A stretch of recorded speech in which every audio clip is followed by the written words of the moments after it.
রজত, রজত, আমরা ছোটবেলার বন্ধু। তুই এটা আমার সঙ্গে করতে পারিস না। বন্ধুত্ব বন্ধুত্বের জায়গায়, আর প্রফেশন প্রফেশনের জায়গায়। আমি জানি এটাতে তোর সেই অসাধারণ রিসার্চের ফর্মুলাটা আছে, মানুষের বয়স আটকে দেবার ফর্মুলা।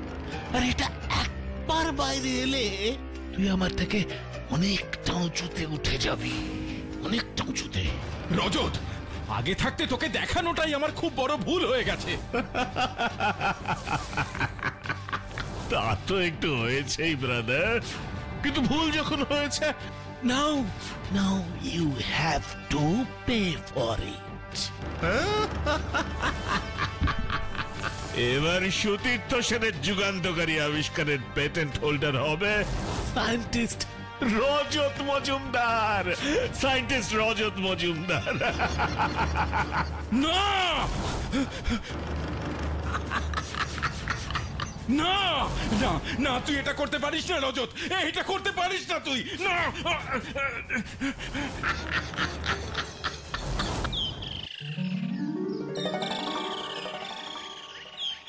আমার কিন্তু সত্যিই খুব চিন্তা হচ্ছে রজত। আমি সুতীর্থকে খুব ভালো করে চিনি রজত। তোমরা দুজনেই তো সেই কতদিন ধরে একই সাথে আমার আন্ডারে কাজ করছো। এই পরশুদিনও ওর সাথে আমার কথা হয়েছে। ওর যে লেটেস্ট রিসার্চটা ও করছিল ওটা প্রায় শেষই হয়ে গিয়েছিল। আপনাকে বলেছিল নতুন রিসার্চের কথা? আপনি জানেন ও কি নিয়ে রিসার্চ করছিল? না, আমায় সারপ্রাইজ দেবে বলেছিল। তোমাকে বলেছিল নাকি কিছু? না, আমাকে ওসব কিছু বলেনি। যাই হোক, আপনি এত চিন্তা করবেন না। দেখুন, হয়তো এতদিন টানা কাজ করে টায়ার্ড হয়ে গেছে, তাই কাছে পিঠে কোথাও ঘুরতে গেছে। কি জানি, আমার কিন্তু ব্যাপারটা ঠিক লাগছে না। এই বুড়োটা সারা জীবন সুতীর্থ করে গেল, এরপর এরও কিছু একটা ব্যবস্থা করতে হবে। বুঝতে পারছেন তো বান্টুলবাবু, কেন আমি এত চিন্তিত হয়ে পড়ছি? সুতীর্থর যদি কিছু হয়ে যায় তবে আমার তো কষ্ট হবেই, তার সাথে কিন্তু গোটা দেশ এক অমূল্য সম্পদকেও হারাবে। কিন্তু ডক্টর শাসমল, আপনার কেন মনে হচ্ছে যে সতীর্থবাবুর কোনো ক্ষতি হতে পারে? হতেও তো পারে, রজতবাবুই ঠিক বলছেন। কারণ আমি সুতীর্থকে চিনি। ও নিজের কাজের ব্যাপারে খুব সিরিয়াস। ওর রিসার্চটা একদম শেষ ধাপে এসে পৌঁছেছিল। এই স্টেজে এসে ওর কাজ ছেড়ে ঘুরতে যাবে, এতটা নন প্রফেশনাল ও নয় বাটুল বাবু। আচ্ছা, ওর রিসার্চটা ঠিক কি নিয়েছিল সেটাও তো আপনি জানেন না বলছেন। কে বললো জানি না, আলবাত জানি। তোর রিসার্চের নারী নক্ষত্র এই ডায়েরিতে লেখা আছে, তাই আমাকে মিসলিড করবার চেষ্টা একদম করবি না। রজত, একজন বিজ্ঞানীর কাছ থেকে তুই রিসার্চের ফর্মুলা চুরি করতেই পারিস, কিন্তু তা বলে তুই তার ব্রেইনটাকে চুরি করবি কি করে? চুপ! কথার পেঁচি আমাকে এই রজত মজুমদারকে তুই ফেলতে পারবি না। আমি জানি তোর রিসার্চের কাজ একদম শেষ, এখন শুধু সলিউশনটা তৈরি করে অ্যাপ্লিকেশনের দেরি, আর তারপরে কেল্লা হবে। আমি হব পৃথিবীর সবচেয়ে বড় বিজ্ঞানী। আমি হব পৃথিবীর সবচেয়ে বড় বিজ্ঞানী, যার একটা আবিষ্কারে মানুষের বয়স এক জায়গায় থেমে থাকবে বছরের পর বছর।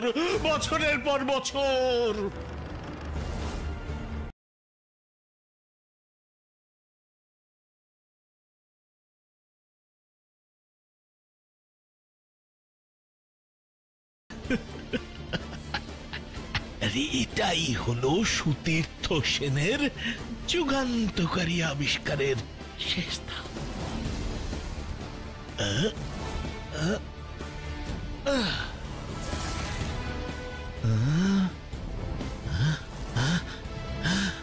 ওষুধ রেডি,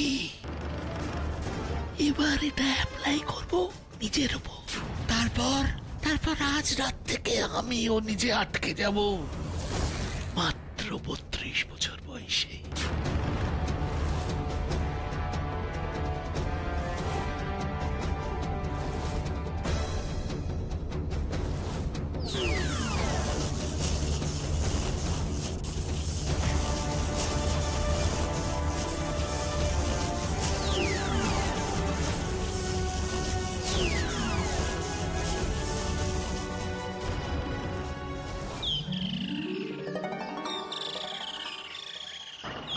দাদাবাবু, দাদাবাবু, দাদাবাবু,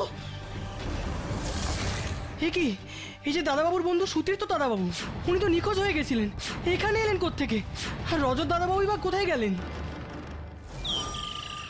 হ্যালো, হ্যাঁ প্রফেসর শাসমল বলুন। আচ্ছা আচ্ছা, তারপর কি বলছেনটা কি? হ্যাঁ আচ্ছা আচ্ছা, আমি এক্ষুনি আসছি। হ্যাঁ হ্যাঁ এক্ষুনি আসছি, don't worry. Strange, very strange. সতীর্থ বাবু, আপনাকে ওই দুষ্কৃতীরা এই দুদিন কোথায় রেখেছিল? ওদের নাম আর চেহারার কোনো বর্ণনা আপনি দিতে পারবেন? আচ্ছা, আপনাকে যখন এখানে আনলো তখন কি আপনি কিছুই বুঝতে পারেননি? না না না না না না, আমার কিছু মনে নেই, আমার কিছু মনে নেই। এখানেই উল্টো হয়ে পড়েছিল সুতীর্থ। রজতের কেয়ারটেকার এই দৃশ্য দেখেই আমাকে ডাকে। জ্ঞান ফিরতেই আমি ওকে ওর বাড়িতে রেখে আসি। কিন্তু প্রশ্ন হলো, রজত কোথায় গেল? সেটাই তো আমাকে অবাক করেছে বাটুলবাবু। তবে আমার মনে হয় সুতীর্থকে অজ্ঞান করে নিয়ে এসে এখানে ফেলে রেখে গেছে, আর তার বদলে রজতকে নিয়ে গেছে। সেদিন আপনি বলছিলেন সুতীর্থ সেন কিছু একটা যুগান্তকারী আবিষ্কার করছিলেন, তাই তার কিডন্যাপ হওয়ার পিছনে একটা লজিক পাওয়া যায়। রজত বাবু কি তেমন কিছু আবিষ্কার করছিলেন? না না, সেরকম কিছু তো না, আর করলেও আমি জানি না। বুঝলাম। আপনি কি রজতের ব্যাপারে পুলিশকে ইনফর্ম করেছেন? আমি বলেছিলাম, বুঝলেন তো, কিন্তু সুতীর্থ বলল ও নাকি নিজে একবার ভালো করে খুঁজে দেখতে চায়। Strange, very strange. বাটুলদা, ও বাটুলদা, রজত বাবুর কোনো খোঁজ পেলে গো? না রে বাচ্চু, কোনো ক্লুই পাওয়া যাচ্ছে না। সুতীর্থ বাবু তো কিছুই বলতে পারছেন না। এই নাও বাটুলদা, তোমার চিঠি লেটার বক্সে পেলাম।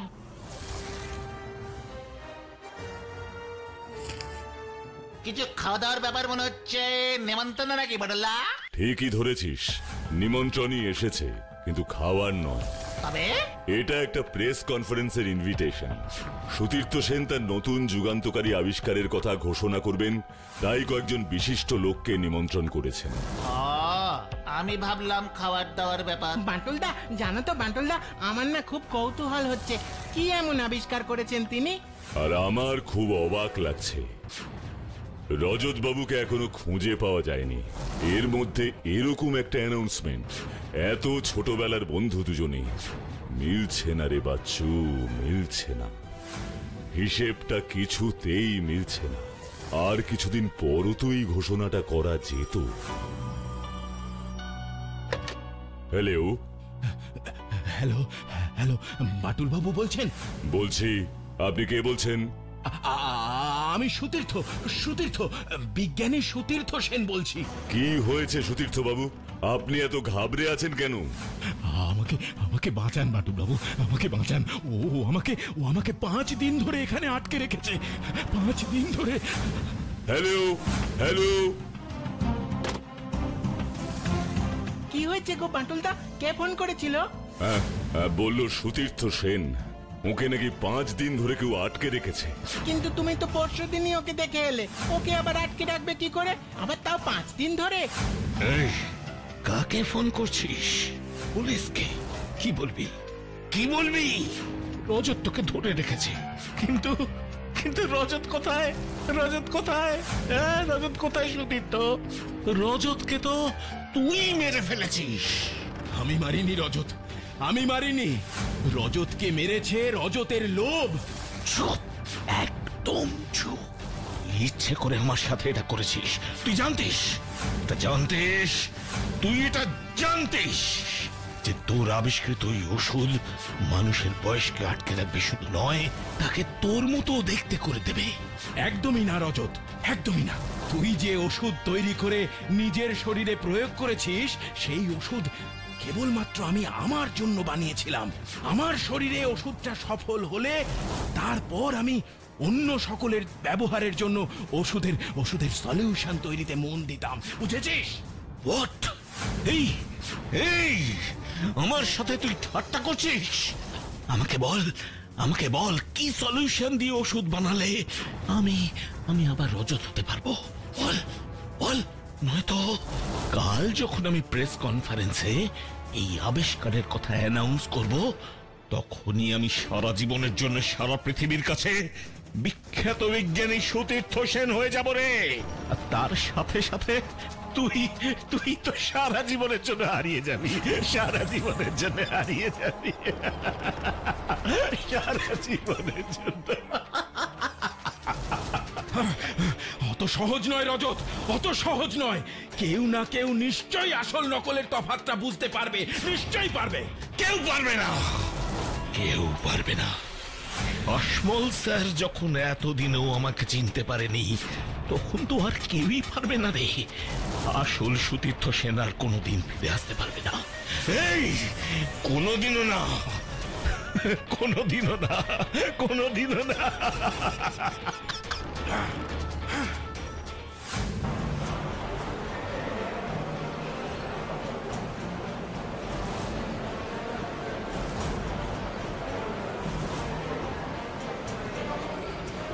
এই গবেষণা করতে আমার প্রায় 5.5 বছর সময় লেগেছে। বহু বাধা এসেছে সামনে, অতিরিক্ত পরিশ্রমে কখনো অসুস্থ হয়ে পড়েছি, তবুও হাল ছাড়িনি। কারণ আমি জানতাম এই গবেষণায় আমি যদি সফল হই, তবে সারা পৃথিবীর মানুষ উপকৃত হবে। মৃত্যুকে আমরা জয় করে ফেলতে পারবো, চির যৌবনের অধিকারী হব আমরা। মানুষ ইচ্ছে করলেই তার বয়স বৃদ্ধিকে ঠেকাতে পারবে। হ্যাঁ, মানুষ ইচ্ছে করলেই তার বয়স বৃদ্ধিকে ঠেকাতে পারবে। মানুষের আর বয়স বাড়বে না, মানুষের আর বয়স বাড়বে না। আর আমাকে এই গবেষণার কাজে উদ্বুদ্ধ করার পেছনে, আমাকে যোগ্য করে তোলার পেছনে যে মানুষটি আছেন, তিনি হলেন আমার সিনিয়র, আমার গুরু প্রফেসর ডক্টর শাসমল। আর আজকের দিনে আমি যদি ওনার পায়ে হাত দিয়ে প্রণাম না করি, তাহলে হয়তো এই সন্ধ্যা অসম্পূর্ণ থেকে যাবে। থাক থাক সুতীর্থ, এই আংটি তুমি কোথায় পেলে? স্যার মনে হয় আংটিটা চিনতে পেরেছেন। এখন তো মিথ্যে বলে আরো সন্দেহ বাড়বে। কি হলো, চুপ করে আছো যে? আসলে স্যার, আংটির কথা বলতেই রজতের কথা মনে পড়ে গেল। এত বড় একটা আবিষ্কার করছি শুনে কদিন আগে ও আমাকে এই আংটিটা উপহার দিয়েছিল, আর এই দিনেই ও আমার পাশে নেই। স্টেজের মধ্যে দাঁড়িয়ে এত কি কথা বলছেন সুতীর্থ বাবু? মন খারাপ করো না সুতীর্থ, রজতকে আমরা ঠিক খুঁজে পাবো। বলুন বাটুল বাবু, হঠাৎ আমায় এখানে ডেকে আনলেন যে? সুতীর্থ বাবু ফিরে আসার পর থেকে ওর মধ্যে কিছু পরিবর্তন দেখতে পাচ্ছেন? আমি 100% নিশ্চিত কোনো পরিবর্তন নেই। সুতীর্থ কেমন আগের মতোই আমার পায়ে হাত দিয়ে প্রণাম করলো, ওটা ওর বরাবরের স্বভাব। ভালো কথা। প্রণামের প্রসঙ্গে মনে পড়ল, যদি কিছু মনে না করেন একটা কথা জানতে চাইবো। হ্যাঁ অবশ্যই, বলুন না, কি জানতে চান আপনি? আজকে স্টেজে প্রণামের সময় আপনার সাথে সুতীর্থ বাবুর কি কোনো মতবিরোধ হয়? মতবিরোধ? না না না না, মতবিরোধ নয়। আজ স্টেজে প্রণাম করার সময় সুতীর্থর হাতে রজতের আংটিটা দেখে ওর কাছে জানতে চাইছিলাম সেটা সে কোথায় পেল। সুতীর্থ বাবুর হাতে রজত বাবুর আংটি? কি বললেন উনি? কি করে পেয়েছেন? বলল ওর এত বড় গবেষণার কথা শুনে খুশি হয়ে ওকে উপহার দিয়েছিল। কতদিন আগে দিয়েছিল? বলল তো কদিন আগেই, কিন্তু এখন আমার একটা কথা মনে পড়ছে। কি কথা? রজত কিন্তু আমায় বলেছিল ও নাকি সুতীর্থর গবেষণার কথা কিচ্ছু জানতো না। তোমাকে বলেছিল নাকি কিছু? না না না, আমাকে ওসব কিছু বলেনি। রজত এই মিথ্যেটা কেন বললো কে জানে।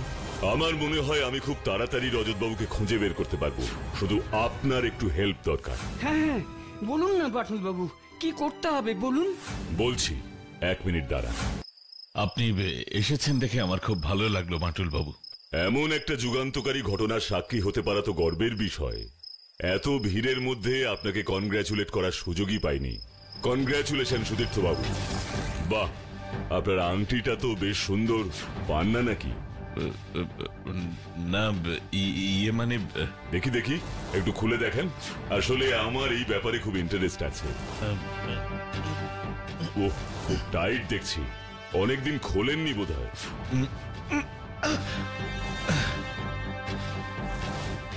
কয়েকদিন আগে পড়লে আঙুলের মধ্যে এভাবে আংটির ছাপ পড়তই না। এটা বহু বছর পড়ে থাকার কারণে পড়েছে। নকল সুতীর্থ বাবু। মানে কি বলছেনটা কি? পাথরটা নকল, সেটাই বললাম। সবকিছু ঠিকঠাক আছে তো স্যার? আপনি হঠাৎ এত রাতে? সব ঠিক আছে, কিন্তু খুব জরুরি একটা কারণে তোমার কাছে এসেছি। তোমার রিসার্চের একটা জিস্ট আমি লন্ডনে পাঠিয়েছিলাম। ও আই সি। ওরা তোমার পেপারটাকে সিলেক্ট করেছে, আর নেক্সট সেমিনারে ওরা তোমাকে ইনভাইট করতে চায় সেই পেপারটা পড়ার জন্য। ও thank you sir, thank you very much. ও সব পরে হবে সুতীর্থ, তুমি এক্ষুনি এই পেপারগুলো আমায় সাইন করে দাও।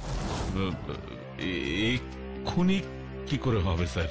মানে জাস্ট কয়েকটা সাইন তো, আর তাছাড়া আমাকে এগুলো আজ রাতেই স্ক্যান করে পাঠাতে হবে।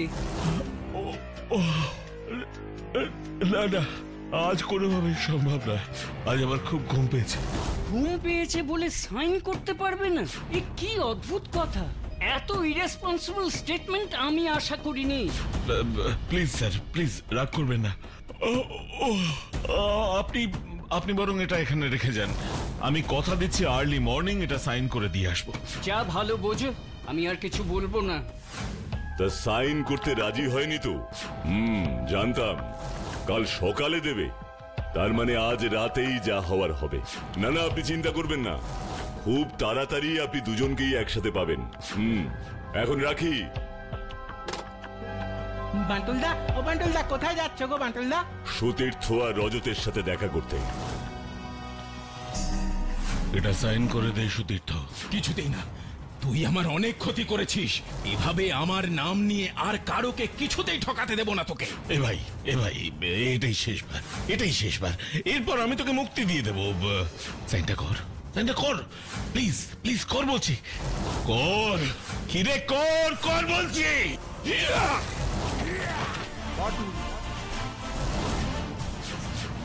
বাটুল বাবু? হ্যাঁ রজত বাবু, আমি বাটুল। আপনার নামটা ঠিক বললাম তো? আপনি মানে কি করে? দেখুন, ক্লু তো প্রচুর ছিল, শেষে আপনার আঙুলে আংটির ছাপটা দেখে কনফার্ম হলাম। বছরের পর বছর পড়া না থাকলে আংটিতে অমন দাগ হয় না। আর প্রফেসর শাসমলকে আমিই বলেছিলাম এই পেপারগুলো সাইন করাতে। আপনি রাজি না হওয়াতেই বুঝলাম আপনি আসল সুতীর্থ বাবুর কাছে আসবেন সই করানোর জন্য। এখন আর কেঁদে কি হবে? আমি ফিনিশড, টোটালি ফিনিশড। খ্যাতির লোক আমি একের পর এক অন্যায় করেছি, নিজের প্রিয় বন্ধুরা এত বড় ক্ষতি করেছি। একবারও ভেবে দেখিনি ধরা পড়লে কি হবে। ডাকুন ডাকুন ডাকুন বাটুল বাবু, পুলিশকে ডাকুন। না বাটুল বাবু, না, পুলিশকে ডাকার দরকার নেই। আমার ওর বিরুদ্ধে কোনো অভিযোগ নেই। কি বলছিস তুই? এই সতীর্থ, কি বলছিস তুই? আমি এত বড় অন্যায় করলাম আর তুই আমায় অন্যায় শাস্তি দিবি না? না রজত, দেখ, পৃথিবীতে তুই ছাড়া আমার তো আর কোনো বন্ধু নেই। তাই তুই যাই করিস না কেন, আমি তোকে শাস্তি দিতে পারবো না। আমায় ক্ষমা করে দে ভাই, আমায় ক্ষমা করে দে ভাই সুতীর্থ, আমায় ক্ষমা করে দে। ওঠ ওঠ। আমি বলি কি, এই ঘরের ভেতর যা হয়ে গেছে তা বরং এই ঘরের ভেতরেই থাক। মাঝখানের এই সপ্তাহটা জীবন থেকে মুছে ফেলে আগের মতোই থাকুন। কিন্তু বাটুল বাবু, রজত তো আর ফিরবে না। কে বললো ফিরবে না? ফিরবে। এর অ্যান্টিডোট আমার এই ব্রেনের মধ্যেই আছে। আমি তোকে বলেছিলাম না, আমার এই ব্রেইনটাকে তুই নিতে পারবি না।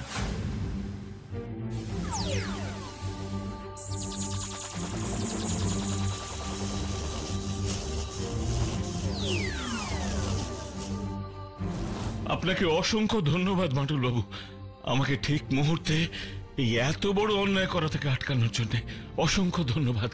আর আমাকে আমার বন্ধুকে ফেরত দেবার জন্য।